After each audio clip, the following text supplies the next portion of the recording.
All right, everyone. You know what time it is. Time to break a little bread. Hi there. Today we're diving into Genesis. We get to see the moment Noah and his family actually stepped onto the ark. Yeah, following God's command right down to the very last detail. Exactly. Our mission today really is simple. We want to see how complete obedience becomes the safest place you can possibly be. And let's start with our memory verse. It's kind of the heart of today's story. It goes, "And Noah did according unto all that the Lord commanded him." That's Genesis chapter 7, verse 5, a really important one. It is. Okay, so let's look at some important words that'll help us understand this chapter better. First one, commanded.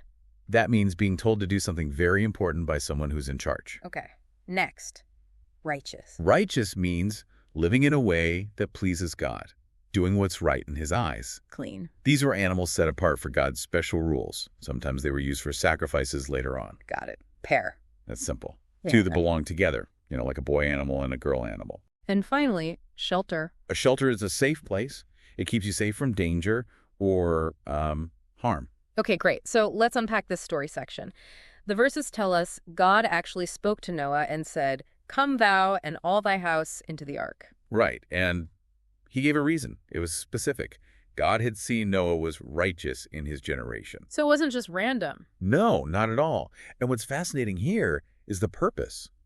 God's plan wasn't only about the flood, but about saving people and saving life through Noah, through the ark. Noah had already done exactly what God told him in building it. The huge task of building. And now he was called to come inside. And Noah's response, how did he react? Well, the Bible says he listened carefully. He followed every single instruction, which just confirms our verse again. And Noah did according to all that the Lord commanded him. That obedience is key. It really is. And that obedience included the animals, counting them, getting the numbers right. This is where it gets really interesting. Now the details. God told Noah to bring the clean animals by sevens. Think about that, 7 pairs. Wow, 7 pairs. But the animals that were not clean. Those only came by 2, just 1 male and 1 female.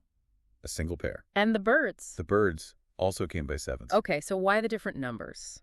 Well, these details really show God's deep care. He was thinking ahead, making sure there were enough clean animals for future use like sacrifices, and enough of every single kind to keep life going. To keep seed alive upon the face of all the earth. That makes sense, planning ahead. Exactly. So with all the preparations done, God gave the final warning, countdown. Right, he said, "For yet 7 days, and I will cause it to rain upon the earth 40 days and 40 nights. So specific. 7 days to get everything and everyone settled inside. And notice the timing mentioned. Noah was already 600 years old when the floodwaters came. 600. Imagine waiting almost a whole lifetime for this moment God had spoken about. Yeah, incredible patience and faith. Then, exactly 7 days later, just as God said, it began. And the Bible describes it so powerfully. It wasn't just rain like we know it. It says the windows of heaven opened. Wow. And the fountains of the great deep were broken up. So water from the sky, yes, but also gushing up from the ground. Water everywhere. Overwhelming. And rain fell and fell for those 40 days and nights, just as God said it would. His word was absolutely proven true in this mighty, mighty way. Okay, so now for the boarding, the actual going in. Who went in first? So it was Noah and his wife and his 3 sons, Shem, Ham, and Japheth, and their wives. So 8 people in total. They went into the ark because the floodwaters were starting. Right. And then came the creatures. Right. Like a huge parade. Yeah. Clean and the not clean. The birds and every creeping thing, they all came. They came 2 by 2, just as Noah had been commanded, following God's instructions. And it wasn't just a jumble, right? It says they entered after their kind. Exactly. Very organized. Yeah. Every type of creature was accounted for, just as God commanded. Nothing missed. So every creature wherein is the breath of life went into the ark. It just shows the completeness of God's plan. He was preserving everything he intended to. So finally they were all inside, male and female of all flesh. Just as God commanded. Every detail followed. And then comes this amazing final detail from Genesis 7, verse 16. It's incredible, isn't it? It says, "And the Lord shut him in." Wow. God himself closed the door. Not Noah, but God. Yes. Think about what that means. Obedience became shelter. Noah did everything he was told. And God sealed the promise.